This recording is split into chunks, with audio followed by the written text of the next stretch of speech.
మా యమ్మ గారి జ్ఞాపకార్థ కూటానికి మార్కెట్‌కి రావడం జరిగింది. ఈరోజు మార్కెట్‌లోకొచ్చి మనకి ఎవరైతే సామాన్లందిస్తున్నారో వాళ్ళందరిని కూడా వీడియో చూపించడం జరిగింది.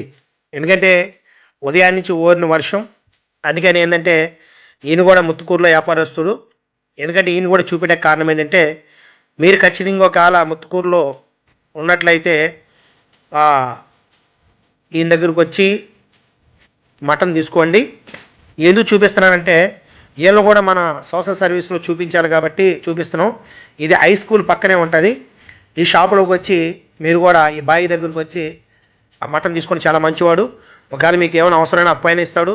తర్వాత మీరు డబ్బులు కూడా టయానికి ఒక 2-3 రోజులు కూడా ఇచ్చేయచ్చు. చాలా మంచి వ్యక్తి, చాలా చక్కగా ఇస్తాడు.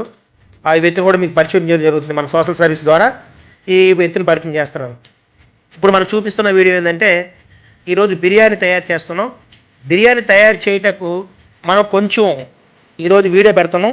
ఎందుకంటే ఇది మన సొంత వీడియో. ఇది మా అమ్మగారి జ్ఞాపకార్థం పోవటానికి మనం ఒక వీడియో పెట్టాలి కాబట్టి ఎప్పుడు బిర్యానీ తయారు చేసేది పెడుతున్నాం. ఈయన సుబ్బు అని తెలుసు చాలామందికి. ఒకప్పుడు చాలామందికి బాగా నమ్మకస్తుడు. ఈరోజు ఏంటంటే ఆయన పరిస్థితి కొంచెం బాగాలేదు. అయినా కానీ సొంతంగా ఒక చికెన్ అంగడి పెట్టుకొని చికెన్ అంగడి రన్ చేస్తున్నాడు. కాలు కొంచెం బాగాలేదు. ఆయన దేవుడిని ప్రార్థిస్తున్నాడు. అది కూడా అసలు ఏంటంటే ఎవరి మీద ఆధారపడకుండా ఆయన సొంతంగా ఒక చికెన్ అంగడి పెట్టుకుని ఆ చికెన్ రన్ చేస్తున్నాడు. ఇక్కడ ఆయన దగ్గర అందరూ పని చేస్తాం. మనం ఎందుకు చూపిస్తున్నాం అంటే ఇక్కడ చికెన్ చూసుకుంటాం అనమాట. ఇదంతా మామగారికి జ్ఞాపకార్థం పోవటానికి చికెన్ తీసుకెళ్తున్నాం. అందుకని ఏంటంటే మనం ప్రతిదీ ఈరోజు వీడియోలో షేర్ చేస్తున్నాం అనమాట. అందరినీ కూడా చూపిస్తున్నాను. ముత్తుకూరులోనే, ఇది బస్ స్టాండ్ పక్కనే. ఈయన దగ్గర కూడా వచ్చి చికెన్ తీసుకోండి. ఎందుకంటే కాలు కొంచెం బాగలేదు ఆయనకి. మనం కొంచెం ఆధారంగా ఉంటుందని వీడియో పెడుతున్నాను. తెలిసిన చాలామంది కూడా వచ్చి ఈ దగ్గర చికెన్ తీసుకోండి. ఎందుకంటే సుబ్బు చికెన్ అంగడి పెట్టడం చాలామందికి తెలియదు. సుబ్బు ఇప్పుడు చికెన్ అంగడి పెట్టాడు. ఒకప్పుడు వాళ్ళ తమ్ముళ్ళతో వాళ్ళ అన్నలతో చేశాడు. ఇప్పుడు సొంతంగా సుబ్బు ఒక్కడే చికెన్ అంగడి పెట్టినాడు. సుబ్బు దగ్గర అందరూ పనిచేస్తారు. ఇందులో చూపించాను కదా సుబ్బుని. మళ్ళీ కూడా చూపిస్తాను సుబ్బుని.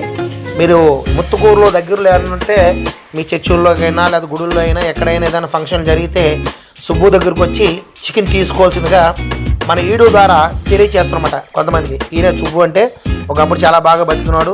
ఇప్పుడు కాస్త పరిస్థితి బాగాలేక కాలు కొంచెం ఇబ్బంది అయ్యి సొంతంగా పెట్టుకుని చేస్తున్నాడు వ్యాపారం. సుబ్బుని జ్ఞాపకం చేసుకుని ఒక చేయి పని చేస్తాం, ఒక చేయి పని చేయట్లేదు. అయినా హోన్గా ఆయన ఒక్కడే కష్టపడి షాప్ పెట్టుకున్నాడు. ఈయన కొరకు ప్రార్థించండి. ఈయన దగ్గరికి వెళ్ళి చికెన్ కొనేదానికి ఆస్కరించబడి ఇప్పుడు మనం స్టార్ట్ చేసాం.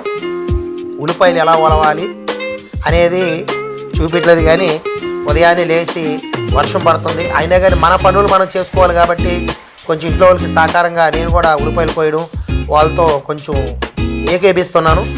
చూడండి బిర్యానీ ఎలా చేయాలనేది చూపించలేదు. కానీ ఈరోజు పడుతున్న ప్రయాస కొంచెం చూపిస్తుంటే కొంతమందికి మనం భోజనాలు పెట్టాలంటే ఎంత కష్టపడాలి అనేదానికి మనం వీడియో చూపిస్తున్నాం. ఏది ఏమైనా సరే మన వీడియోలు చూస్తున్న వారికి ఈరోజు మన సొంతంగా ఎప్పుడూ మన సొంతంగానే తయారు చేసి భోజనాలు పెడతాం. కానీ ఈరోజు ఏంటంటే పోయినసారి సంవత్సరం అయింది అమ్మకి చూపించి మళ్ళీ అప్పుడు సంవత్సరం అయిపోతుంది. మా అమ్మగారి జ్ఞాపకార్థం కూటానికి ఈ విధంగా వీడియో పెట్టడం అనేది చాలా సంతోషం. ఎందుకంటే చాలా వీడియోలు పెట్టాను మా బంధువులకి, మా అన్నదమ్ముల పిల్లలకి అని చెప్పి అందరూ చూశారు. ఈరోజు మా అమ్మగారికి జ్ఞాపకార్థం కూటం మా అన్నలు కానీ మా బంధువులు కానీ ఒక్కరు కూడా ఫోన్ చేసి ఎలా చేస్తున్నావు అని కూడా అడగలేదు. మా అమ్మకి ఆల్రెడీ ఉన్నారు అన్నదమ్ములు, మాకు అన్నయ్యలు ఉన్నారు, అన్నయ్య పిల్లలు ఉన్నారు, అన్నయ్య కూతుళ్ళు ఉన్నారు. కానీ ఏ ఒక్కరు కూడా ఫోన్ చేసి ఏం బాబాయ్ ఎలా ఉందని, ఏ తమ్ముడు ఎలా ఉందని కూడా అడగట్లేదు. అయినా చాలా సంతోషం. అయినా కానీ మా అమ్మగారికి జ్ఞాపకార్థం కూటం 22 సంవత్సరాలు చేస్తున్నాం. చాలా సంతోషంగా. ఇదిగో గోంగూర, ఇది పొల్యూషన్ ఏరియా కాబట్టి ఇప్పటికే 4-5 సార్లు ఈ గోంగూర కడుగుతున్నా కానీ నల్ల దుమ్ము ఎక్కడి నుంచి వస్తుందో కృష్ణాపట్నం పోర్ట్లోంచి ఆ బొగ్గంతా ఎగిరి పడడం వల్ల ఒకటికి కడిగిందే 4 సార్లు కడగాల్సి వస్తుందన్నమాట. ఇదంతా గోంగూర చూపిస్తుంది. ఇది రాత్రే మొత్తం ఒలిచి పెట్టేసాం అల్లం ఇది. కానీ మిక్సీలో పెద్ద వేయలేం కాబట్టి చిన్న వేయటానికి ఉదయాన్నే ఈ అల్లాన్ని కూడా కోస్తున్నాం అనమాట. ఇదంతా ఏకోజామని ఇది 6 గంటలకు చేసిందన్నమాట. ఉదయాన్నే వేసి 6 గంటలకి స్టార్ట్ చేసి వీడియో పెడుతున్నాను. ఇవన్నీ కూడా ఉల్లిపాయలు పోయడం ఏంటంటే ఇంకా చాలా పనులు ఉంటాయి. మసాలా వేయాలి, చాలా ఉంటుంది. కాబట్టి కొత్తగా మీకు కొద్దిగా వీడియోలు చూపిస్తాం అన్నమాట. పాపం తల్లిగారిని పిలవగానే తల్లిగారు వచ్చింది. మనం ఇప్పుడు ఉదయాన్నే పొయ్యి కూడా స్టార్ట్ చేస్తున్నాం అన్నమాట. ఏదేమైనా దేవుడి కృప వల్ల మన ఇంట్లో వండే బిర్యానీ అందరికీ పెట్టాలి కాబట్టి మనమే క్యాటరింగ్ చేయకుండా మనమే తయారు చేసుకుంటున్నాం. మన ఇంట్లో బిర్యానీ మనమే తయారు చేస్తున్నాం. ఇది చికెన్ బిర్యానీకి ఈ వంట. ఖచ్చితంగా ఏంటంటే ఖాళీగా ఉన్నవారు పని లేనప్పుడు వీడియో షేర్ చేసి పెట్టుకోండి, ఎప్పుడైనా చూడడానికి బాగుంటుంది. ఎందుకంటే మేము పడుతున్న ప్రయాస ఖచ్చితంగా యూట్యూబ్లో మేము కొంతమంది పెట్టాలంటే ఖచ్చితంగా వీడియోలు కూడా చూడాలి కాబట్టి వీడియో ఈ విధంగా తీస్తున్నాను. ఏది ఏమైనా సరే అది చిన్నదైతే కాదని చాలా పెద్ద అంట అనేది. కనీసం మన ఇంట్లో కనీసం 200 మంది ఖచ్చితంగా భోజనం చేస్తారు. ఎప్పుడు 200 మంది భోజనాలు పెడతాం. ఈరోజు కొంచెం ఎక్స్ట్రానే వేసాం, మరి ఎంతమంది వస్తారో తెలియదు. ఎందుకంటే చాలామందికి ఎవరికి ఫోన్లు చేయలేదు, ఓన్లీ వీడియో ద్వారా నేను తెలియజేశాను. మరి ఎంతమంది వచ్చి మన దగ్గర భోజనాలు చేస్తారు అనేది మనకు కూడా ఐడియా లేదు. ఎప్పుడూ ఒక 150, 180, 200 మంది దాకా భోజనాలు పెడతాం. ఈసారి కొంచెం ఎక్కువగానే వేసాం, 200 దాటుతాయి అనుకుంటున్నాం భోజనాలు. మరి ఎంతమంది వస్తారో తెలియదు. ఎందుకంటే మా బంధువులు ఎవరికి నేను ఫోన్లు చేయలేదని చెప్పి ఎవరూ రాలేదు. మా ఫ్యామిలీ నెంబరే రావాలి కానీ ఎవరూ రాలేదు. కానీ ఎందుకని అయినా కానీ ఎక్స్ట్రాగానే వేసాం. ఆ చికెన్ కడుగుతున్నా కానీ ఇప్పటికే 4 సార్లు కడిగాం, కడిగి తీసుకొచ్చాం. అయినా కానీ మళ్ళీ కడుగుతున్నారు. ఎంత తెల్లగా అంటే అది చూడండి, అంత తెల్లగా ఉండే చికెన్. అసలు ఎక్కడ రక్తం కనపడ, రక్తం అంతా పిండేస్తున్నారు అంతే. చూడండి అసలు కనీసం కొద్ది కూడా వెళ్ళిపోవడం కూడా, నీళ్ళు కూడా తెల్లగానే ఉంటాయి. అయినా కానీ కడుగుతున్నారు. కడిగిందే కడిగి ఆడవాళ్ళతో పనే కాదు. చూడండి ఎంత తెల్లగా కడుక్కొచ్చాను కవర్లో. అయినా చూడండి అయినా కానీ కడిగిందే కడతాం. ఆల్రెడీ మనం ఇప్పుడు స్టార్టింగ్లో వేసాం మసాలా మొత్తం. ఏదైనా బిర్యానీ అంటించి స్టార్ట్ చేయడం జరిగింది. బిర్యానీ కోసం చూపిస్తున్నాను. పోయిన సంవత్సరం చూపించాను, కనీసం ఇలాగే వీడియో పెట్టి సంవత్సరం అయిపోయింది. సంవత్సరం మళ్ళీ మీకు వీడియో తీసుకొస్తాను. ఎందుకంటే ఆ సంవత్సరం గడిచిపోయింది, ఇంకో సంవత్సరం గడుస్తుంది కాబట్టి వేస్తున్నాం. ఒక్కొక్కటి వేస్తున్నాం.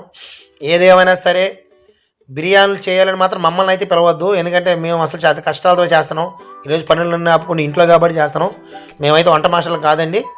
మా ఇంట్లో వండేదానికైతే మాత్రం మేము చేసుకుంటాం. ఎందుకంటే బయట వాళ్ళు పిలవలేక ఆల్రెడీ ఉల్లిపాయలు వేసేసాం, మసాలా వేసేసాం. అలాగే ఇప్పుడు ఇది వేసేది టమాటాలు వేసి కలుపుతూ ఉన్నాం. ఒక మామూలు లేదు, ఎట్లా పొయ్యి అంటుకుంది. దేవుని కృప వల్ల వంట స్టార్ట్ చేయడం అయితే జరిగింది. మా ఇంట్లో వాళ్ళ దగ్గరుండి అన్నీ చేసుకోవడం జరుగుతుంది. ఆల్రెడీ అయిపోయింది. ఇప్పుడు మేము అంటే ఊరికి కనపడమే, బిల్డప్ అనమాట. మనం చేసేది ఏం లేదు. ఊరికి అంటే మనం కూడా కనపడాలి కాబట్టి ఇప్పుడు దాకా వీడియోలు పెట్టేది ఎవరు అనుకుంటే ఇదిగో నేనే పెట్టేది, మీకు షేర్ చేసేది నేనే. వీడియోలు మనకు చదువు సంజయ్ ఏం లేదు, ఏం తెలియదు. దేవుని కృప ఏంటంటే దేవుడు ఇచ్చిన జ్ఞానంతో అట్లా కొంచెం చేసుకుని వెళ్ళిపోతాను. అంతేగాని మనం తెలియడం కాదు, అదే దేవుని జ్ఞానంతో చేసుకుంటూ వెళ్తున్నాం అంతే. ఈ బిర్యానీ చేసేది మనం కూడా కాదు, ఊరికే పని చేస్తాం. చేసినట్టుగా మనం పైన బిల్డప్ ఇస్తాం అంతే. ఇగో ఇవి మొత్తం అన్నీ వంట మాస్టర్ ఏమి అన్నీ ఇవే కాదు. మనం ఏంటంటే ఊరికి కొంచెం అట్ట హెల్పింగ్. ఆల్రెడీ వేసేసాం. ఇప్పుడు మసాలా అనమాట అంతా ఆడిచ్చేసి అల్లము మామూలుగా ఎల్లుల్లిపాయలు అన్నీ వేసి పేస్ట్ చేసేసి మనం వేసేసాం. అంటే ఫస్ట్ వేసాం కదా మసాలా మసాలా లాస్ట్ అనమాట. కారం ఫస్ట్ వేసిన నూనె తాలింపు అయిపోయిన తర్వాత ఉల్లిపాయలు వేయించాం. ఉల్లిపాయలు వేపిన తర్వాత టమాటాలు వేసాం. టమాటాలు వేసిన తర్వాత మసాలా వేసాం. మసాలా తర్వాత కారం వేసాం. ఇప్పుడు చికెన్ కూడా వేసేస్తున్నాం అనమాట దాంట్లో. అంటే చూపించడానికంటే మీకు చేసుకోవాలనే ఉండొచ్చు. మీకు చేసుకోవాలంటే ఈ విధంగా చూసుకోవడం మీరు నేర్చుకుని చేసేసి మనం చేసేది ఏదో దమ్ము బిర్యానీ అనమాట. వేస్తున్నాం మొత్తం మీద. సరే ఎక్స్ట్రాగానే చేసాము. మరి ఎంతవరకు వస్తుందో తెలియదు. సాయంత్రం వాతావరణం వర్షం పడకూడదని కోరుకుంటున్నాం. వర్షం పడకూడదు. మొత్తం మీద అయితే చికెన్ వేసేసాం. ఇంకొక 10-15 నిమిషాల్లో బియ్యం కూడా వేసేస్తాం అనమాట. అంతే వేసి చికెన్ అంటే చూసేదానికి చిన్న దగ్గరగా జూమ్ చేస్తే పెద్ద ముక్కలు కనపడతాయి. ముక్కలు అయితే పెద్దగానండి. ఈరోజు గట్టిగానే ఉంటుంది తినే వాళ్ళకి మాత్రం. ఎందుకంటే ఎప్పుడు తక్కువ చికెన్ చేస్తాను. ఈసారి కొంచెం ఎక్కువ వేసాను. ఎందుకంటే ముక్కలు లాస్ట్లో వాళ్ళకి రావట్లేదని కొంచెం ఎక్కువ వేసాం. చాలామందికి అయితే వీడియోలు షేర్ చేశాను, 100 మందికి షేర్ చేశాను, 1000 మందికి షేర్ చేశాను వీడియోని కూడా. మరి మా అమ్మగారి జ్ఞాపకం అనుకుంటామని. ఉప్పు ఇప్పుడు వేస్తున్నట్టుంది. ఓకే ఇందాక ఉప్పు వేయలేదు. చికెన్ అయిపోయిన తర్వాత మొత్తంగా ఉడికిన తర్వాత ఉప్పు వేయడం జరుగుతుంది. ఉప్పు అయితే ఓకే ఇప్పుడు ఉప్పు వేసారు. ఉప్పు వేసిన తర్వాత మళ్ళీ అంతా కలిపెట్టాలి. అంటే ఉప్పు అంతా కలవాలి కాబట్టి ఓకే కలుపుతుంది. వంట మాస్టర్ ఆమె డబ్బింగ్ మాస్టర్ నేను ఉన్నట్టు. అంటే డబ్బింగ్ చేయడానికి మాత్రం మనం చేస్తున్నాం. వంట వారిది, డబ్బింగ్ మనది. ఏదైనా దేవుని కృప బియ్యం వేసేస్తారనమాట. అంటే బియ్యం కొలత లెక్క కరెక్ట్గా పెట్టుకోవాలి. ఎందుకంటే నీళ్ళు వేసేటప్పుడు డక్కుతో కొలుచుకుండి ఆ కొలతలు కరెక్ట్గా ఉండాలి. లేకపోతే చాలా కష్టం అవుతుంది. కొలతలు కానీ మీరు తేడా చేసేటంటే అన్నం ఉన్నట్టు ఉంటే కుదరదు. ఎందుకంటే అన్నీ కొత్తగా బిర్యానీ కాబట్టి అది ఉంచేది ఉండదు కాబట్టి 5 గంటలు ఆల్రెడీ వేసేసాం. ఓకే, మొత్తం కలిపేసి ఇప్పుడు కాసేపట్లో దమ్ వేసేయడం అయిపోయింది. అంటే ఆల్రెడీ 90% అయిపోయింది, బిర్యానీ చేయడం 90% అయిపోయింది. ఇంకొక 10% కలిపేసి నిప్పులు ఆరిపేసి కొన్ని పైన నిప్పులు వేయాలి, కొన్ని కింద వేయాలి. ఓకే, మొత్తం మీద అయితే బిర్యానీ అయితే సిద్ధం. సాయంత్రం మనం ముందుగానే పెట్టేసాం, ఎందుకంటే ఎప్పుడు వేడి వేడి బిర్యానీ పెట్టడం వల్ల లాస్ట్లో ముక్కలన్నీ నలిగిపోతాయి అనమాట. అందుకని ఏంటంటే ఈసారి ఒక 2 గంటల ముందే ఆపేసి పక్కన పెట్టేద్దాం అనుకున్నాం. బిర్యానీ చల్లారిపోయిన తర్వాత ఆ ముక్క బాగా వస్తుందని ప్లాన్ చేసాం. మొత్తం మీద అయితే బిర్యానీ అయిపోతుంది. ఈరోజు మా అమ్మగారికి జ్ఞాపకార్థకోవడానికి బిర్యానీ అయితే సిద్ధమైపోయింది. ఇక సాయంత్రం కార్యక్రమాలు ఉంటాయి. ఇక్కడి నుంచి మనం ఇంకా కొన్ని వంటలు ఉన్నాయి, ఎందుకంటే వచ్చే సేవకులు కూడా మరి మా దైవజనులు ఉంటారు కాబట్టి వాళ్ళు కూడా కొంచెం వంటలు